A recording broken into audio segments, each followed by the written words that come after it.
आप सभी बच्चों का सर्वज्ञ वाला क्लासेस में हार्दिक स्वागत है। आज मैं क्लास 10th वाले बच्चों के लिए जो कि यूपी बोर्ड हिंदी माध्यम से हैं उनके लिए संस्कृत का पूरा हिंदी अनुवाद और संदर्भ के साथ आपको बेसिक समझाने वाला हूं। आप चिंता मत कीजिए क्योंकि हर बार आपके पेपर में 2023 में भी 10 नंबर के संस्कृत की जो पैराग्राफ है हिंदी अनुवाद पूछे गए हैं। आपको पहले दिखाता हूँ प्रूफ। आप अगर आपने पेपर नहीं देखा है तो चलिए आपको पहले पेपर में दिखाते हैं। तो नीचे आते हैं आपके पेपर में, ध्यान से देखिए, ये आपका पेपर है जहाँ पर आपसे पूछा गया है। देखिए यहाँ, देखिए यहाँ आपको एक नहीं बल्कि दो पूछे गए हैं। यहाँ पर पहला पैराग्राफ दिया है ऐसा नगरी, जो 12वीं चैप्टर है उसमें से 5 नंबर का पैराग्राफ आया है। और पूरे 5 नंबर का करना क्या है आपको, कुछ भी नहीं, बस संदर्भ करना है, साथ में हिंदी अनुवाद।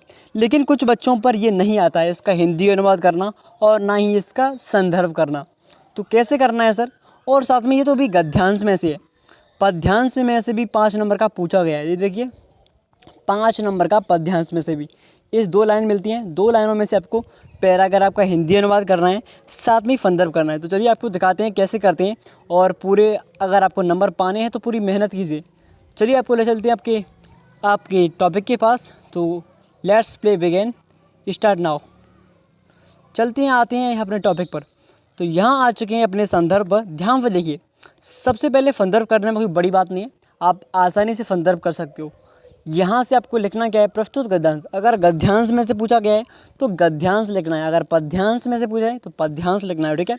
तो प्रस्तुत गद्यांश हमारी पाठ्य पुस्तक इस तरह से लिखना है, संस्कृत परिचायिका के वाराणसी नामक पाठ से लिया गया है। ओके, जो भी आपका पाठ है, जिस पाठ से पैराग्राफ आए, आपको वहाँ पर इस पाठ का नाम लिख देना है यहाँ पे, ठीक है। इसमें वाराणसी नगर का शोभा का वर्णन किया है, जो वाराणसी नगर है उसका जो शोभा है उसका वर्णन किया है, ठीक है। ये आपको लिख देना है विशेष रूप से। अगर उसके कवि भी हैं तो कवि का नाम लिख सकते हो आप, ठीक है। अब हम आपको इसका हिंदी अनुवाद कराते हैं। तो चलिए ध्यान से देखिए, सबसे शुरुआत में आपको क्या दिखाई दे रहा है, यहाँ पर लिखा है वाराणसी सुविख्यात प्राचीन नगरी।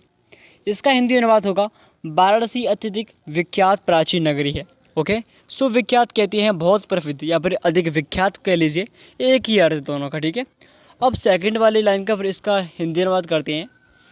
एवं विमल सलित रंगाया गंगाया कूले स्थिता। ओके, हाँ, एवं कहते हैं यह, विमल फलित रंगाया इसका अर्थ होता है स्वच्छ जल की तरंगों वाली। ओके, गंगाया कहते हैं गंगा, कूले स्थिता कहते हैं किनारे स्थित है। तो यह स्वच्छ जल की तरंगे वाली गंगा के किनारे स्थित है। कितना क्लियर? हाँ। तीसरी लाइन के हिंदी अनुवाद करते हैं। अब देखिए, अस्य घट्टा नाम बलया करते पक्ति धवलायाम चंद्रिकाया बहु राजते। ओके, अब इसका हिंदी अनुवाद करते हैं, ध्यान से देखिए। अस्य कहते हैं इसकी, घट्टा नाम कहते हैं घाटों, वलयाकृत कहते हैं घुमावदार रिंग की आँखों अंगूठी की आकार की, पंक्ति कहते हैं पंक्ति, ठीक है। धवलायाम चंद्रिकाया चांदनी में बहुत, बहु रजते, रजते कहते हैं सुंदर सुशोभित। ओके, तो इसके घाटों की घुमावीदार आकृति वाली पंक्ति श्वेत चांदनी में बहुत सुंदर लगती है। हिंदी अनुवाद कर लोगे? जी सर। तीसरे वाले का हिंदी अनुवाद करते हैं, नीचे आते हैं। अब देखिए, अगणिता पर्यटका सुदूरव्य देशभ्य नित्यम अत्र आयन्ति। ओके, अस्य घट्टनाश्च शोभा विलोक्यमा बहु प्रशंसते। ओके, अगणिता कहते हैं असंख्य, अगणित कहते हैं अगिनत, मतलब जितने लोग, असंख्य जिनकी कोई संख्या ना हो, ठीक है। पर्यटका कहते हैं घूमने आने वाले, पर्यटक जो घूमने आते हैं। सुदूरव्य कहते हैं दूर दूर के देशों से, देशभ्य कहते हैं देश, ठीक है। नित्यम कहते हैं रोज़ाना, प्रति रोज़ाना, अत्र माने यहाँ। ओके, हाँ सब। और आयंत कहते हैं आते हैं। तो दूर दूर के देशों से असंख्य पर्यटक यहाँ, नित्य कहते हैं रोज़ाना, रोज़ाना आते हैं। ओके, हाँ सर।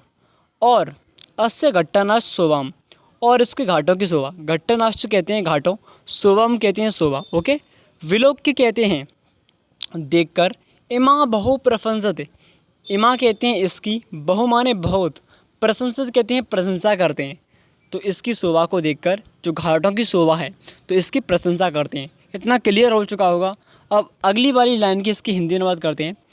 वाराणसी प्राचीन काल देवे गेहे गेहे विद्याया दिव्यम ज्योतिदोदते। ओके, हाँ सर। वाराणसी कहते हैं वाराणसी में। ओके, प्राचीन काल देव कहते हैं प्राचीन काल से, गेहे गेहे कहते हैं घर घर में, विद्या कहते हैं विद्या की, दिव्यम कहते हैं अलौकिक, और ज्योति कहती हैं ज्योति, दोधते कहते हैं प्रकाशित है। तो वाराणसी में प्राचीन काल से ही घर घर में विद्या की अलौकिक ज्योति प्रकाशित है। इतना क्लियर? हाँ सर। अब अगली लाइन की इसकी हिंदी में बात करते हैं। अब देखिए, अधुनाप्य अत्र संस्कृत वाग्धारा फंततः प्रवहते जनानाम ज्ञानश्च वर्धयते। अधुनापि कहते हैं अब भी, आज भी। ओके, अत्र माने होता है यहाँ, संस्कृत वाग्धारा कहते हैं संस्कृत वाणी की धारा, फतंत प्रवहित कहते हैं धारा निरंतर बहती है। ओके, तो अब भी यहाँ संस्कृत वाणी की धारा निरंतर बह रही है। जनाना कहते हैं लोगों, ज्ञानश्च कहते हैं ज्ञान, और वर्धयति कहते हैं बढ़ा देती है। तो और लोगों के ज्ञान को बढ़ा रही है। क्या कर रही है? बढ़ा देती है और बढ़ा रही है। ठीक है, अभी निरंतर। अब नीचे पढ़ते हैं, नीचे आते हैं और अब देखिए अगली लाइन पे फोकस करते हैं। अत्र अनेके आचार्य मूर्धन्य विद्वांस वैदिक वामस्य अध्ययने अध्यापने च इदानीं निरतः। ओके, अत्र अनेके कहते हैं, अत्र माने इस या फिर यहाँ, अत्र माने यहाँ होता है, ध्यान देना। ठीक है, अनेके कहते हैं अनेक, आचार्य कहते हैं आचार्य, मूर्धन्य कहते हैं इस समय। ठीक है, तो इस समय यहाँ अनेक आचार्य, विद्वांस वैदिक वामस्य अध्ययने अध्यापने च इदानीं निरतः। अब इसका अर्थ होगा उच्च कोटि के विद्वान वैदिक, ये लिखा है विद्वांस वैदिक से अध्ययने, तो उच्च कोटि के विद्वान वैदिक। हाँ सर। साहित्य की अध्ययने, अध्ययन लिखा है। हाँ सर। अध्यापने च इदानीं निरतः, तो अध्यापन में लगे हुए हैं। इतना के लिए? हाँ सर। नीचे आते हैं, अगले वाला, न केवल भारतीय अपितु वैदेशिका गीर्वाणवाण्या अध्ययनाय अत्र आगच्छते निःशुल्कम च विद्या ग्रहन्ते। तो देखिए, न केवल भारतीय मतलब न केवल भारतीय, अपितु विदेशी भी, वैदेशिका कहते हैं विदेशी भी, गीर्वाणवाण्या कहते हैं देववाणी, अत्र माने यहाँ, आगच्छते माने आते हैं, और निःशुल्क बोलते हैं निःशुल्क, फ्री, च और विद्या ग्रहण करते हैं। तो अपितु विदेशी भी देववाणी संस्कृत के अध्ययन के लिए यहाँ आते हैं और निःशुल्क विद्या ग्रहण करते हैं, मतलब बिल्कुल फ्री। ओके, हाँ। नीचे आते हैं, अगली लाइन पर फोकस करते हैं, पढ़ते हैं। अत्र हिंदू विश्वविद्यालय, संस्कृत विश्वविद्यालय, काशी विद्यापीठम इत्यत्र विश्वविद्यालय सन्ति येषु नवीनां प्राचीनश्च ज्ञान विज्ञान विषयाणाम अध्ययन प्रचलित। ओके, इतना पढ़ लिया? हाँ सर। अत्र कहते हैं यहाँ हिंदू विश्वविद्यालय, संस्कृत विश्वविद्यालय और काशी विद्यापीठम, ये इत्यादि कहते हैं, ये तीन, त्रय कहते हैं तीन, विश्वविद्यालय फंत माने थे, तो ये तीन विश्वविद्यालय हैं। कितने हैं? तीन। ओके, हाँ। येषु नवीनाम प्राचीनतम ज्ञान विज्ञानाश्रम अध्ययनम प्रचलित। ओके, जिनमें नवीन और प्राचीन ज्ञान, नवीनाम कहते हैं नवीन, प्राचीनम कहते हैं प्राचीन ज्ञान, विज्ञान कहते हैं ज्ञान विज्ञान के विषयों में अध्ययन चलता रहा है, प्रचलित कहते हैं चलता रहता है। ओके, अब अगली लाइन पढ़ते हैं। ठीक है, ऐसा नगरी भारतीय संस्कृति भाषाश्च केंद्र स्थलम अस्ति। ऐसा नगरी कहते हैं यह नगरी भारतीय संस्कृति और संस्कृत भाषा का केंद्र स्थल है। केंद्र स्थलम कहते हैं भाषा का केंद्र। ओके, हाँ। अब अगली लाइन देखते हैं। इत एवं संस्कृत भावाम संस्कृत आलोक सर्वत्र प्रसत। ओके, अब इसका अंडरलाइन हिंदी का करते हैं। इतएव कहते हैं यहीं से संस्कृत साहित्य और संस्कृति का प्रकाश सर्वत्र फैला है। ओके, इतना क्लियर? नीचे आते हैं, अगली लाइन देखते हैं।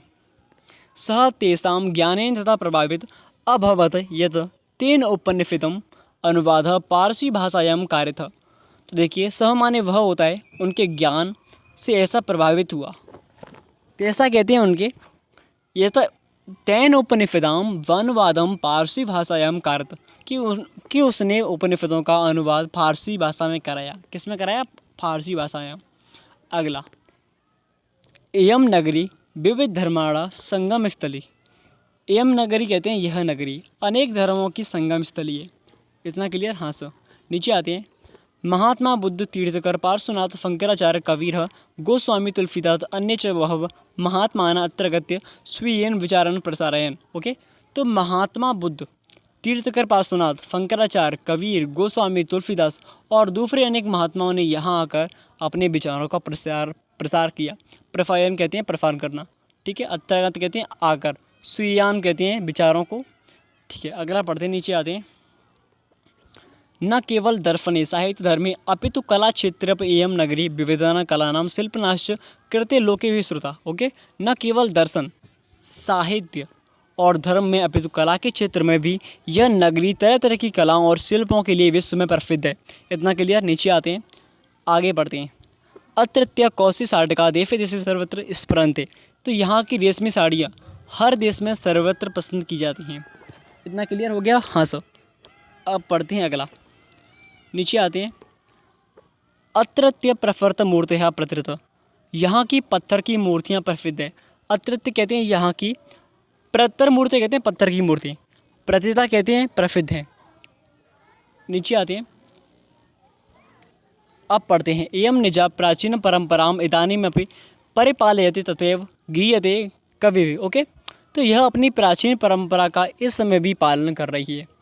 एवं माने यह, निजाम माने स्वयं की। ओके, इदानीम अब कहते हैं पालन करना, प्रलयत। ओके, समय का पालन। तथैव गीयते कवि, और कवियों के द्वारा गाया गया है। ठीक है, यह क्या है? अतएव कवियों के द्वारा गाया गया है। अब क्या गाया गया इसका पढ़ लेते हैं। ठीक है, देखिए। मंगलम मरणम यत्रम विभूत यत्रम भूफड़म। जहाँ मरना कल्याणकारी है, इस पूरे का हिंदू अनुवाद है। जहाँ भस्म ही आभूषण है और जहाँ लंगोट ही रेशमी वस्त्र हैं। ठीक है, इस 2 अक्षरों में लगभग 4-5 अक्षर हैं। 4-5 अक्षरों में इतना गागर में सागर भर दिया कवि ने, संस्कृत में। कौपीन यत्र कोशयम काशी कैनो इमा पे आपते। वह काशी किसके द्वारा मापी जा सकती है, इसकी तुलना किससे की जा सकती है, मतलब इसकी तुलना किससे कर सकती है इसकी तुलना। तो ये चैप्टर आपका फिनिश हुआ। Thank you so much. मिलते हैं ऐसी इंटरेस्टिंग क्लास के साथ। तो प्लीज़ अगर आपको क्लास अच्छी लगी हो तो प्लीज़ वीडियो को लाइक कर दिए, जिससे कि आपको हर क्लास इस तरीके से मिल सके। Thank you so much. जय हिंद। और आपको अगली विषय कौन सी चाहिए, कोई टॉपिक के बारे में अगर कोई प्रश्न पूछना हो तो हमें कमेंट जरूर करके बताएं। धन्यवाद।